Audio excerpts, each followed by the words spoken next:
I would like to thank you for coming. Thank you for attending the 60th Annual Rural Life Conference. I'd like to thank all the small and limited resource farmers and ranchers in the room. I'd like to thank all the state and land ag professionals in the room, our students and our graduate students, our faculty and staff who have worked so hard to make this conference a success and to pull it all together. I'd like to thank our Chancellor, Dr. Alexander, and our Vice Chancellor for Academic Affairs, Dr. McCrae, and all the other administrators in the room. I see several. I don't know if I can mention them all. And we also have the retired Dean of the School of Ag, Fisheries, and Human Sciences on the stage.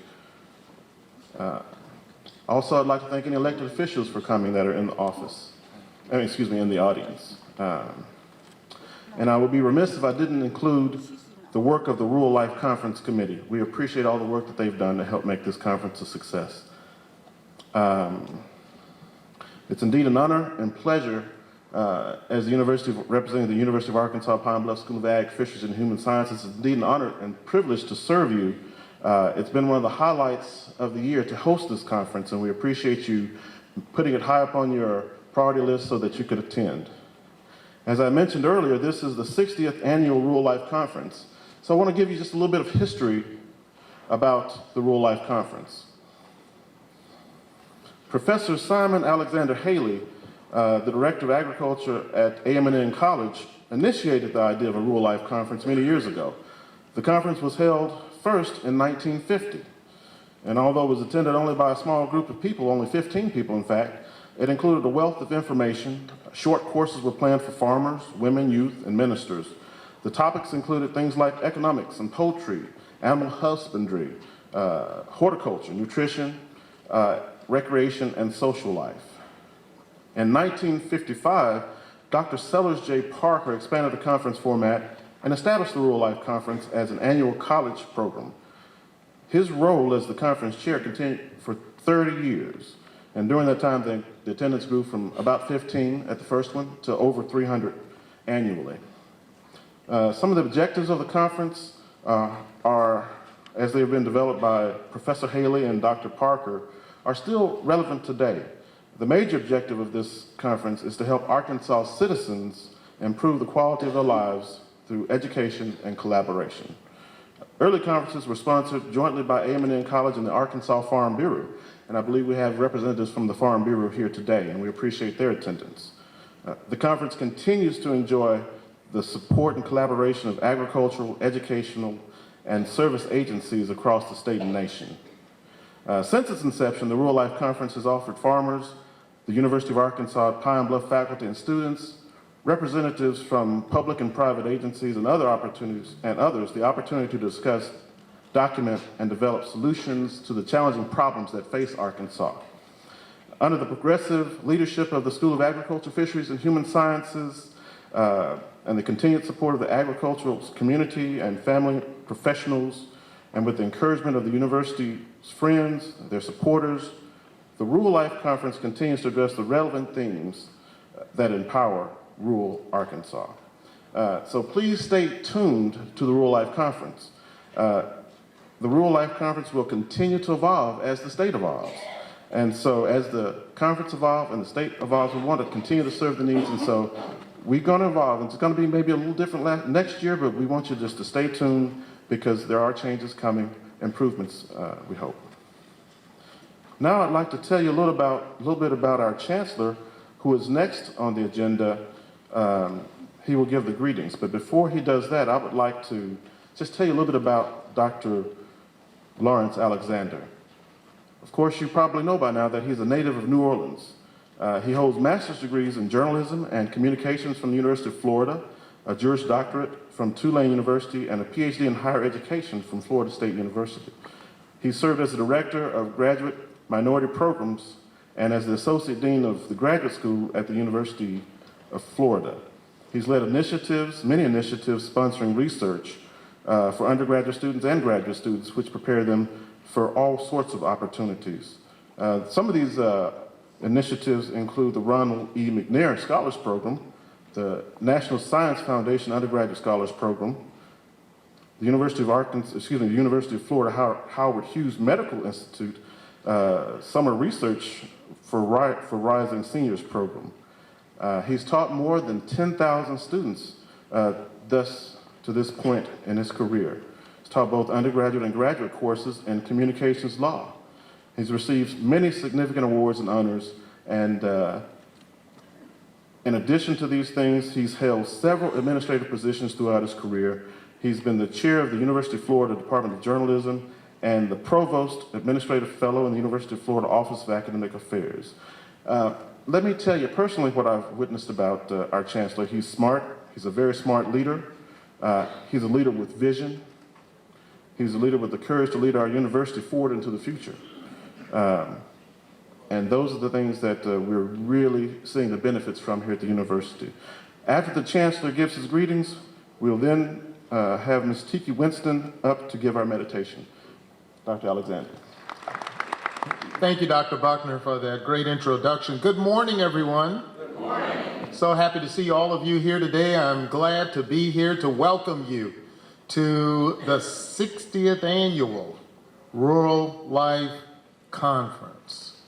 60th Annual Rural Life Conference. That's quite a milestone, and that's deserving of a round of applause because 6 decades that we've met, and come together for this conference, as Dr. Buckner did tell us, was initiated by the late Professor Simon A. Haley, Director of Agriculture, and the conference has been a part of the University of Arkansas at Pine Bluff for all of these 60 years, and we've done it not by ourselves, and we could not have done it without all of you. So all of you play an important role in putting on this important conference. For 60 years, this conference has provided beneficial information that contributes to the improvement of our communities, of our state, and of our nation. The theme of this year's conference is sustainable, healthy, profitable rural development. A sustainable community is one that aims to maintain and improve the economic, environmental, and social characteristics of an area so its residents can continue to lead healthy, productive, enjoyable lives. Living a healthy lifestyle means adapting several behaviors that positively impact your well-being. Therefore, it is important, it is imperative that we continue to endorse and offer opportunities that bring awareness to healthy living, methods to building sustainability in our communities for the betterment of humanity. Because of the vested interests of our students and our faculty, staff, stakeholders, community supporters, and collaboration with agricultural, educational, and service agencies across the state and nation, we can continue to share the information that is relative to agricultural production, family and farm management, enterprise development, and other related subjects. Through our collective endeavors, our partnerships, and our resources, we are able to provide opportunities that will further enhance the development and empower rural Arkansas through this Rural Life Conference. Again, we appreciate you for your support of this conference. We appreciate you for honoring us with your attendance, and we hope that you have a very pleasant and enjoyable experience while here at the university. Thank you so very much. I rise before you this morning to give this morning's meditation. I am giving you a paraphrase of the song by Mr. Matthew West. It's called Do Something. I woke up this morning and saw a world full of trouble. Thought, how did we ever get so far? How's it ever going to turn around? So I turned my eyes toward heaven and I said, God, you ought to do something. Well, I just couldn't bear the thought of people living in poverty, children sold into slavery. The thought just disgusted me. So I shook my fist at heaven and said, God, why don't you do something? And he said, I did. I created you. So I'm tired of talking about how we are God's hands and feet, But it's easier to say than to be, like the angels of apathy, who tell ourselves it's all right, somebody else will do something. Well, I don't know about you, but I'm sick and tired of the life with no desire. I don't want to be just a flame, I want to be a fire. I want to be the one who stands up and says, I'm going to do something. And we are the ones that are doing something. 60 years doing something. Farmers, ranchers, nutritionists, 4-H agents, extension specialists. We are doing something. Continue to do your great work. Continue to be those that outreach to the community and uplift and encourage and teach and lead and grow and feed. We are the ones that are doing something. Thank you. While the Vesper Choir is coming, I want to let you know that we are fresh from 2 performances with the Arkansas Symphony Orchestra. We were the featured choir in the performance of Leonard Bernstein's Chichester Songs. Very successful performance on both Saturday and Sunday. The choir will sing for you 2 spirituals, Ain't It That Good News, and Ain't Judging No Man.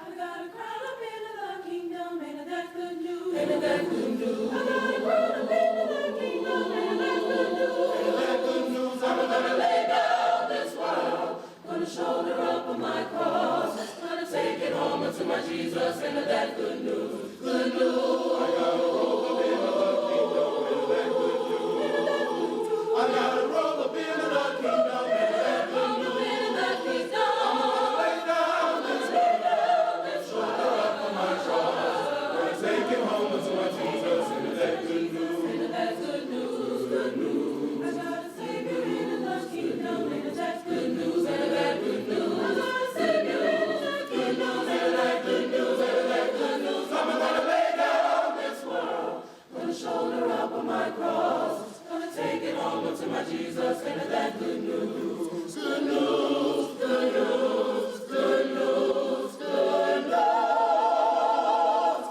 Ain't that good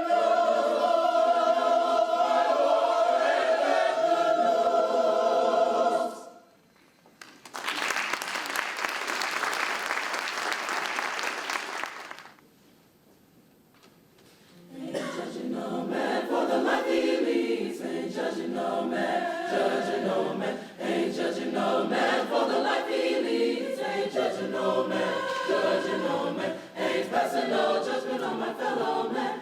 I'm leaving it all in the good Lord's hands. Ain't judging no man for the life he leads. Ain't judging no man, judging no man. Some folks struggle, I don't know why. Trying to pull a Spencer from the neighbor's eye. The Lord gave me worries enough of my own. I don't have time to cast the first stone. Ain't judging no man for the life he leads. Ain't judging no man, judging no man. Ain't judging no man for the life he leads. Ain't judging no man, judging no man. Ain't passing no judgment on my fellow man. I'm leaving it all in the good Lord's hands. Ain't judging no man for the life he leads. Ain't judging no man, judging no man. If you knew me, you may be disappointed by what you find. I'm just a man with feet of clay, trying to keep step in the good Lord's way. Ain't judging no man for the life he leads. Ain't judging no man, judging no man. Ain't judging no man for the life he leads. Ain't judging no man, judging no man. Ain't passing no judgment on my fellow man. I'm leaving it all in the good Lord's hands. Ain't judging no man for the life he leads. Ain't judging no man, judging no man. Ain't judging no man, no man. Ain't judging no man, ain't judging no man. Ain't judging no man, no. Ain't judging no man, ain't judging no man. Ain't judging no man, no. Ain't judging no man, ain't judging no man. Ain't judging no man.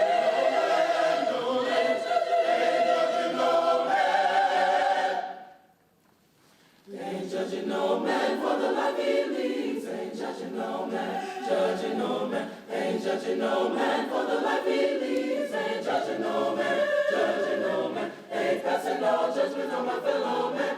I'm leaving it all in the good Lord's hands. Ain't judging no man for ain't judging no man, judging no man, ain't judging no man, judging no man, ain't judging no man, judging no man. Leaving it all in the good Lord's hands. Ain't judging no, judging no, judging no man.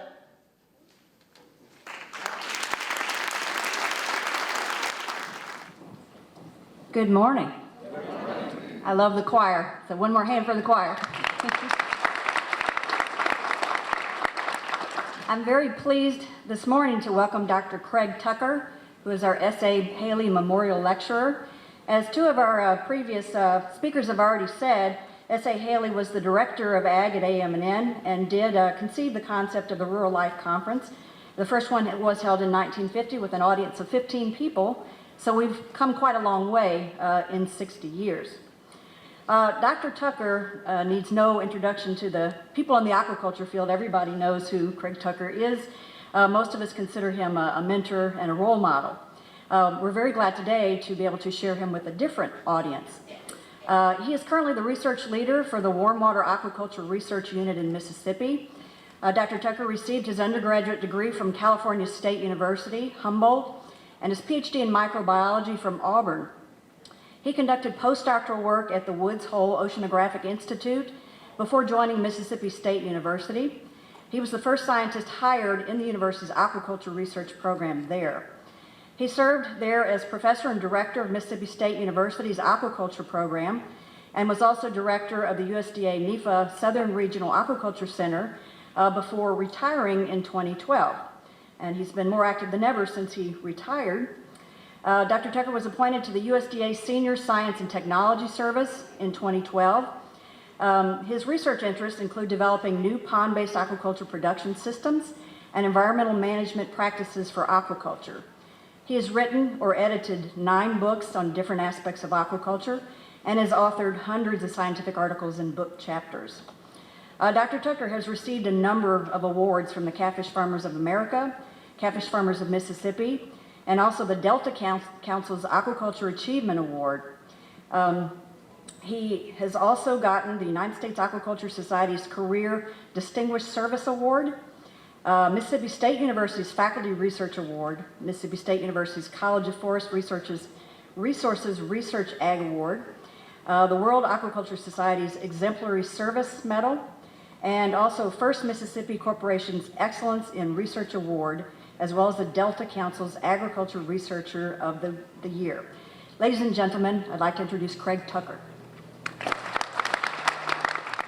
Some of those things are true. One thing that she failed to mention is I'm so computer illiterate that I have to have a lot of help here.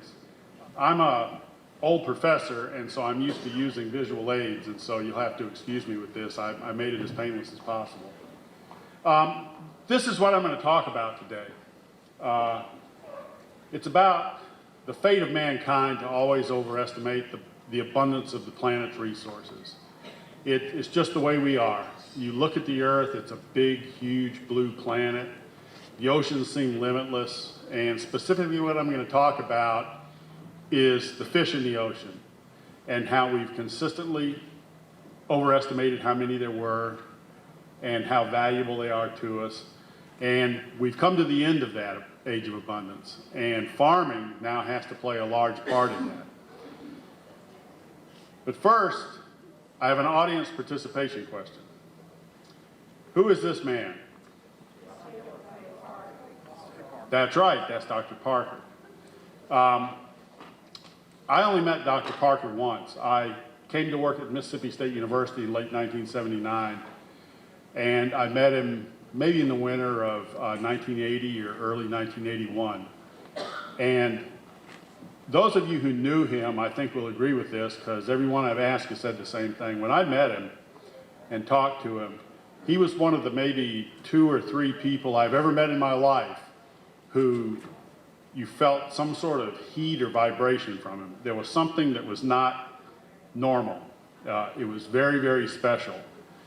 And I think it's really hard to describe what that was, but I have a friend at Stoneville that I work with who was working for Dr. Parker at that time, and I asked him do you have any remembrances, or what do you remember about Dr. Parker that I can communicate this morning to the group? And he said it twice. He said, Dr. Parker was a great, great man. Then he said it again. Dr. Parker was a great, great man. And when, in the context of what I'm going to tell you in a minute, I think you'll see there was something very special about this person. In about 1972, he and Dr. Holliday had an idea. And I'm going to use that word idea right now, and a little bit later I'm going to call it something else. But he had this idea of establishing at this university a program in research and educating young people in fish farming. That's not a normal idea. And when you look at the timing, and I do look at the timing, it was truly extraordinary. It was unbelievable. I have no idea. It was just unbelievable. This was before Mississippi State University had an aquaculture program. I know because I was the first person in it, and it was 8 years later. LSU, Texas A&M, North Carolina State University, Clemson, Virginia Tech, it just goes on and on and on. This was way before any of these schools thought to get into this area of research and education. What was it that Dr. Parker saw? I really wish he was alive so I could ask him that. What did he see? Was it something just very local for this university? You know, just something the university could excel in that no one else had? That's possible. In fact, that's very probable that was part of it. But in looking back on the history of aquaculture development, fish farming development in the nation and the world, and probably what Dr. Parker knew about agricultural history because of his background, I think he saw a lot more to it. And that's sort of what I'm going to explain, is maybe what did he see in this that led to this idea he had. It's really an incredible story, I think. This is just a picture of the first, some of the first people in the aquaculture program. These pictures, the one in the lower left was actually taken in 1977 when the president of the American Fisheries Society, our huge parent organization, made a visit down here to visit with people in the program. And I think people already knew that this was something special when you get somebody of this, you know, the president of our professional society to come and visit. In terms of what Dr. Parker may have been thinking, all animal agriculture, in fact, all agriculture is sort of taking the same path in that when populations are low and the means of harvesting or hunting for food are crude, the resources do seem limitless in them, and just you'll never reach the end. They're just limitless. But as technology changes and populations grow, we tend to do some things that are just done over and over again in human history. We tend to over-harvest the abundance of our planet. And when we do that, that food source becomes limiting and we have to turn to something else. And of course, regardless of whether it's crops or animals or whatever, it's farming. Well, fisheries is the same. When, for thousands of years, when fisheries were limited to very nearshore areas. I mean, who's going to go out in the middle of the ocean in a boat like this, right? When fisheries are limited to nearshore areas and the means of collection are crude, the oceans do seem just hyperabundant. There's just so much out there. We'll never reach the end. But then things happen. And in fisheries, it started happening after World War II. There were actually technological developments that occurred as part of the war effort that had a dramatic impact on the fisheries of the world. Boats got better. We then developed boats that were capable of going very fast, going anywhere in the world to chase fish and get there very quickly, and they were very large so they could hold huge numbers of fish. The techniques that we had to harvest fish improved. There were research efforts all over the world in nets, fisheries techniques, and so forth. Most importantly, though, there were two developments that were tied with World War II that really made the difference in how capable we were of harvesting the ocean's bounty, and that was radar and sonar. These became used in fisheries to locate, to be able to navigate, and to be able to locate specific areas and even to locate fish. It became extremely sophisticated, and when combined with GPS, there was a recent paper that was published assessing the state of the world's oceans, and this is the quote. This is what they said at the end of the paper. Humans now have the technology to capture every last fish on the planet Earth, and we're doing a pretty good job of it, and I'm going to show you that right now. This man was the first man I worked for after I got out of school. His name is John Ryther. He worked for Woods Hole Oceanographic Institution, and at the time he was maybe one of the half dozen most famous oceanographers, marine biologists in the world. In 1969, he wrote a paper where it was an amazing paper. It's not worth going into the techniques because unless you're a fisheries biologist, because it was amazing what he did. But he took a bunch of information from all over the world, and he tried to make some calculations on, okay, how many fish can we catch out of the oceans before we reach the limit of what we can harvest in a sustainable fashion? And he just threw some numbers together and manipulated them and so forth. And he came up with an estimate that the maximum annual production will be a certain amount. It really doesn't matter. It's 100 million pounds. You know, he came up with the number. And he predicted that that would be by 1980. And these are actual data from the Food and Agricultural Organization of the United Nations that show that, I don't know, some of you in the front row may not even be still at the bottom. Those are years on the bottom, and that's on the left-hand side, that's the catch. But he was a little bit short of what, actually what happened was a little bit short of what he estimated. I think the annual catch leveled off at about 95 million tons, and it happened in late 1980, so he was a little bit off, but to be honest with you, from the crude way he did it, it was an amazingly close estimate. The thing about this is not that John Ryther was a great scientist or anything, it's the fact that ever since then, catches from the ocean, the fish we take from the ocean, have been level. In fact, they've been decreasing slightly. And when you think about what's actually going on, if you're a biologist, what's going on, here's the thing, that'll never change. That'll never change. This is based on a theory based on how much sunlight hits the earth, how much of that sunlight is turned into plant growth, and then how much of that plant growth can be eaten by animals. So it's a fixed thing. It'll never increase. Never. Into the future of our children, never. That's it. It'll be that way all the time. But meanwhile, so you have this supply and demand curve. You have this the supply. It went up as we fished it, and then it started leveling off or even going down. Meanwhile, the Earth's population continued to increase. And among other things, it became obvious that eating seafood was a heart healthy thing to do. You've all heard that, you know, eat more fish, it's good for your heart. And so the demand for seafood has kept increasing, even though back around 1990, in the 1980s, we reached a limit to where there's gonna be no more. So the difference between that supply and what people want to eat, just as in terrestrial agriculture, we have to change. And that's fish farming. This didn't happen in 1980, where all of a sudden we started thinking, oh, we have to start farming fish. Obviously, as I just mentioned, Dr. Parker was thinking of this a long, years before that.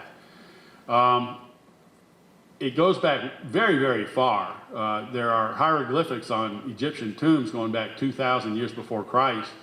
And the first written account of this was in China, where a man named Fan Li wrote, there's some pretty good ways to make a living, and raising fish is one of them. It's sort of an odd thing to say, but he was even thinking of, making money commercially, raising fish. What has changed, though, over the years is the diversity of aquaculture as things have gone on. And I'm going to point some of this out just to set something up here in a minute, so bear with me. We have ponds. I'll go back to that. We have ponds. That's all, you drive around Arkansas, you see ponds. They're used to raise things like the best fish on the earth, as far as I'm concerned, because I've been working with them my whole life, catfish. Other things, tilapia, carp. Most of the shrimp that you eat, when you go to the market, most of the shrimp you see in the market are not caught in an ocean or somewhere. They're actually raised in ponds somewhere. There's really fancy things. There's cages that are set off in nearshore waters, usually in cold waters, that are used to raise salmon. There's some amazingly complex, futuristic cages that are anchored way offshore into the ocean, and they're used to raise all sorts of marine fish, things that you would never think you would ever have captured. Tuna even are raised in these cages offshore. You have raceways. These are just channels, oftentimes used to raise trout. And you have what some people think is the pinnacle. You have these very, very carefully controlled, huge indoor systems where you can control everything. Water temperature, the environment, everything you can think of, and you can raise almost any fish you want at very high densities. And so you have this huge variety, and I'm going to come back to that in just a little bit, and so I needed to sort of set the stage on that. So here we are. Based on the catches in the ocean being stable or declining, raising fish in a farming setting is necessary. Okay, that's a given. But is it sustainable? I'm not sure what sustainable means. I've heard some really smart people try to define it. I guess a good definition of it is, compared to other things, does it use fewer resources? That's about as good a definition as I can come up with. So we know we need to do it, but is it a good way to do it? We know we need to raise fish in aquaculture, but is it a good way to raise fish? So I'm going to compare, and here's where the professor comes out. There's going to be some graphs up here, and they're really simple, so don't worry about it. Compare raising fish in fish farming to capture fisheries and other types of agriculture, because I think this is important in looking how maybe Dr. Parker looked at things, looking back on what he knew about terrestrial agriculture. First of all, and this is really key, it's probably the most important point, and most of the people who took some sort of biology, and all you fisheries biologists, should know that of all the animals, fish are the most efficient converters of food to flesh. There are several reasons for this. They're cold-blooded, so they don't spend a lot of energy, keeping warm. They float in the water, so they don't have to spend a lot of energy fighting gravity and trying to maintain some position in space. There's other reasons too, but this graph shows a real small bar means that they are using food very efficiently, and the larger bar means they're using food much less efficiency. And you can see that of all these animals, these typical farm animals that are on this graph, this is bad. Can you see it? That some of the more common fish that you may know, catfish is up there, are really quite good at converting food to flesh. So they're efficient farm animals. This has a real important implication to productivity, agricultural productivity. When you look at animal productivity, like how many pounds of animals you can produce per acre, you not only add in the facility area, like pond area, how many acres of ponds you have, you also have to account for all of the land area that's used, say, to produce the feed that is then used to feed the fish or the cattle or the swine or the poultry. So it's all the land that's being used to supply all kinds of resources as well as just to hold the animal.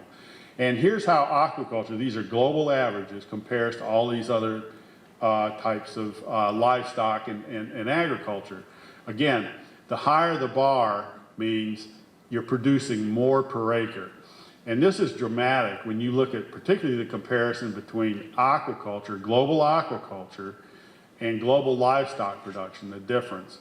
It's on the order of maybe 15-fold higher productivity in global aquaculture than in livestock. So they're efficient converters of feed, and what that translates into is they use less land to produce the feed, to feed them, and so their productivity, when you add all that up, is much higher than most other types of livestock and farm animals. The best indicator of sustainability or resource use and what might happen in the future, whether this is a sustainable source of seafood, is energy use. It's a nice thing because it sort of combines all things into one measure. And when we look at energy use in aquaculture, the typical way this is done is that you look at all energy sources. Some of them are obvious, like in capture fisheries, you might look at the diesel fuel that's used in the boats that go out and capture fish. In farming, you might look at the diesel fuel that's used in the tractors you see on the farm, but there's a lot of other things going on too.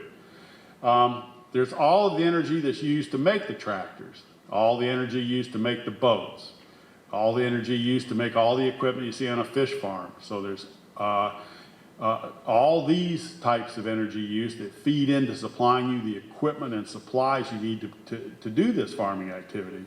You also have things like all the energy used to produce the crops that are used to feed the animals. This includes the energy used to produce the fertilizers that are used to produce the crops that are used to feed the animals.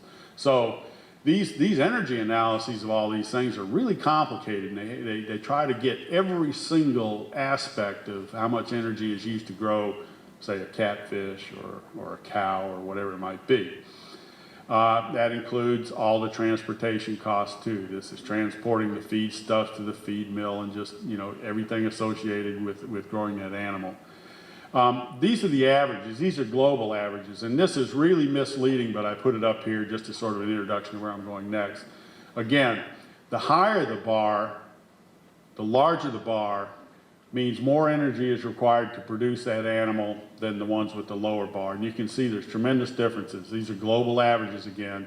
And that aquaculture, on average, uses much less energy to produce protein than these other forms of agriculture. And that's a very good thing. I think energy use is a good surrogate for just all sorts of resource use.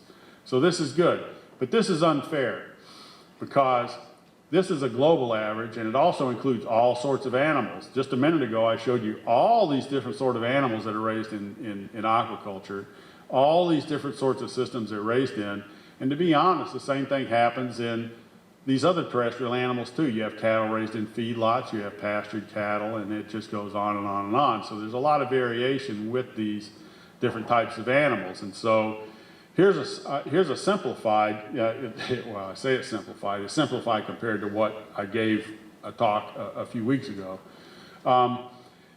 What this shows is these bars that go horizontally are the average amount of energy, and there's no units on this, it's just relative as compared to these other animals. For instance, soybeans at the bottom, I don't know if y'all in the front can see the soybeans. Soybeans are a very energy efficient crop to raise. All sorts of the plants we raise are very energy efficient, and this is the argument that people that have vegetarian diets often use, is that the world would be better off if we quit eating meat. It's much more energy efficient to eat plant materials, grains, vegetables, fruits, and so forth, than it is to eat meat. And typically this graph shows that, yeah, that's true. They use a lot less energy to make these crops. There's some fish, and then as you go up, there's some fish that are relatively energy efficient, and you keep going up, and you see poultry, swine, salmon, cattle, and so forth, increasing energy use for each of these. Cattle, again, stands way out there as a relatively inefficient use of energy. Ocean fish, there's a large bar across the top of that ocean fish thing, and that means that there's a whole bunch of different kinds of ocean fish, and there's a really wide range of energy input to grow these fish. That orange bar now down the middle is the average amount of energy used to capture ocean fish, to go out and fish for fish in the ocean and use it. If you go down and kind of look at how some of these animals fall either to one side or the other, you'll see that some types of fish in aquaculture, like sea bass and salmon, are actually somewhat less efficient than just going out and catching them in the ocean. Other fish, like catfish and tilapia, are pretty efficient. In fact, they're quite efficient compared to catching fish in the ocean. What this has led to is people have started not talking about, okay, is fish farming good, but is certain types of fish farming good? And here's the second audience participation question. Does anyone know who this man is? He's the most famous fisheries biologist in the world right now, I think. Anybody? Daniel Pauly. He's at University of British Columbia. an amazing man. I have a stack of papers a foot deep on my desk by this man. He made a statement in a recent paper, and it blew me away because I wish he had said Mississippi. But what he said was, he looked at substituting aquaculture, or fish farming, for fishing in the ocean. And he said, yeah, it's going to be necessary. We're going to have to do it. But for it to be truly sustainable, for it to be a viable part of our future food supply, this is what he said. It must be based on farming species like catfish in Arkansas. That was, like I said, I sure wish he'd have said Mississippi there, but he said Arkansas. At any rate, this is actually the truth. The bottom line truth is that there's some fish, and they happen to be some fish that we deal with in the Southeast, and that the University of Arkansas at Pine Bluff has contributed quite a bit to, that are going to become very, very, very important in the food supply in the future. Jason Kelley, who put this quote in a recent book, took a look at all of agriculture and what needed to happen in the future for agriculture to meet our future food supplies, and he took the year 2050. And he said that we're going to just, essentially what he said is we're going to have to reduce the resources we use. It's not going to work the way we're doing it right now. He had a number there of 60%. By 2050, we're going to have to reduce by 60% the resources we use to produce food in order to meet the needs of the future generation based on the population growth that's expected. And then he said this, which was amazing. Which food system can improve this dramatically? Only aquaculture has shown that it can. Now, we go back to this man. You saw some of the timelines I put in there, 1980, 1990, and so forth. This man was thinking of something back in the early 1970s that hadn't even happened yet. And I called it an idea when I started off. And it was an idea, but it was something more than that, I think. I really wish like I said, I really wish I knew this man so I could ask him what he saw. I think, based on his background and what I've been able to read about what he knew about agricultural history, he saw something happening. He saw a trend there that had already happened in terrestrial agriculture, that was going to happen in producing fish in the world and locally. And he thought that the thing to do would be to start a program in this, get way ahead of people and start a program in this, because it was going to become so important. Some of the people that this university has produced have played, Dr. Lockman's very much one of them. So the work she's done in nutrition and improving the diets we use to make them more sustainable have contributed tremendously to what I'm talking about here. But I think the vision that Dr. Parker had, and then the action he took of getting money and starting this program here, like Nelson Mandela said, this was an amazing, just an extraordinary activity that he started here. What it is that this university now plays a large part in assuring the future for our children. And I think you can all be proud of being associated with this university. Thanks. Dr. Tucker, in honor of your presentation here today as the Simon Haley Memorial Lecture, we'd like you to accept this medal from the University of Arkansas at Pine Bluff.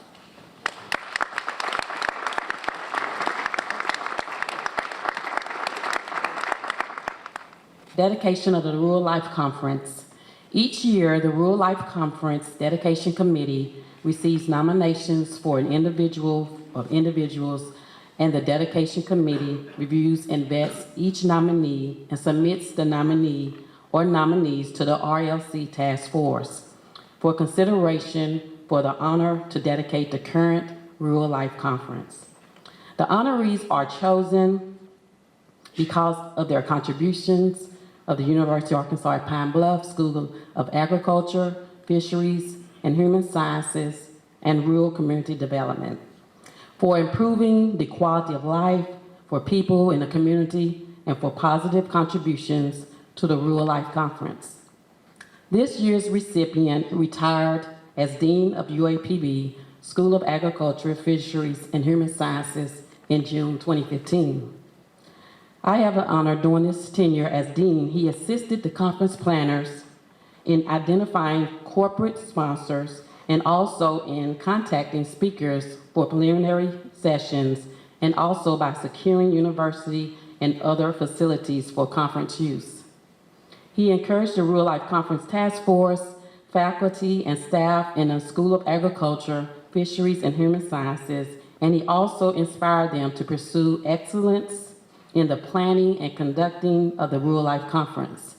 His overall support of the Rural Life Conference contributed to improving the lives and livelihood of conference participants and the various communities in Arkansas. This year's recipient its degrees include a doctorate in vegetable crops from Cornell University, a master's in horticulture from Mississippi State, and a bachelor's of science education from Delta State University. This year's recipient is involved in many civic and professional organizations and has received many awards for his achievements. He was the principal investigator for the U.S. Department of Agriculture, supported project in collaboration with partners in the Americas, also in Ghana. He has served as a farm advisor in Liberia and has collaborated with researchers in Thailand, Colombia, and South America. Our recipient has his beautiful wife, Cynthia, have 6 children, Cheryl, James, Bonita, Robert, Angelia, and Lene. Ladies and gentlemen, the 2016 Rural Life Conference Dedication Committee unanimously nominated and presented the recipient's name to the Rural Life Conference Task Force, who overwhelmingly accepted, and we proudly presents the 60th Annual Rural Life Conference Dedication Award to none other than Dr. James O. Garner, Jr. Dr. Garner, will you please come forward, and Dr. Butler will present to you the 2016 RLC Dedication Plaque.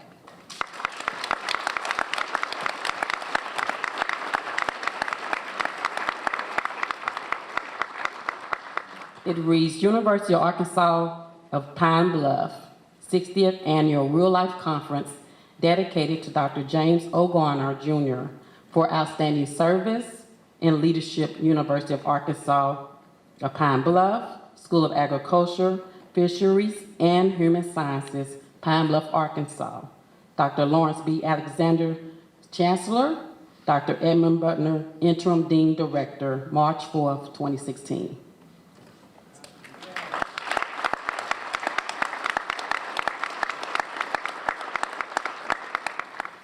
Good morning. Good morning. Thank you all for being here today. It's my great pleasure to welcome you all to the 2060 Rural Life Conference on Sustainable, Healthy, and Profitable Rural Development. This year marks the 16th anniversary of our Rural Life Conference at University of Arkansas at Pine Bluff. Much progress has been made during the past 16 years, and much more need to be done. Small farmers in our rural area are faced many challenges, such as economic challenges, nature challenges, and marketing challenges on their daily life. And then the government and university advice and research are important, such as our Rural Life Conference.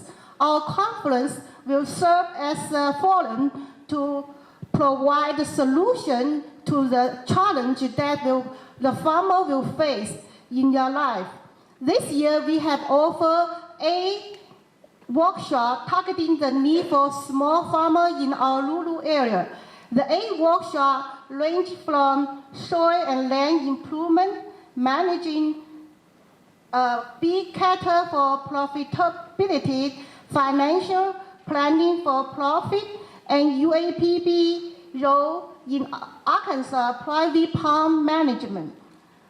Great thanks to the staff at University of Arkansas and Pine Bluff, and then the conference planning committee, and then others for their hard work over the past several months in planning for the 16th annual Lulu Live Conference. To enjoy the conference, please contribute actively to this conference to make it a success. We look forward to seeing you next year. Thank you all being here today, and I wish you a blessed day. Thank you. And one more note from the program. I would like to remind you to fill out all the evaluation form. We would like to hear from you so that we can improve our service. Thank you.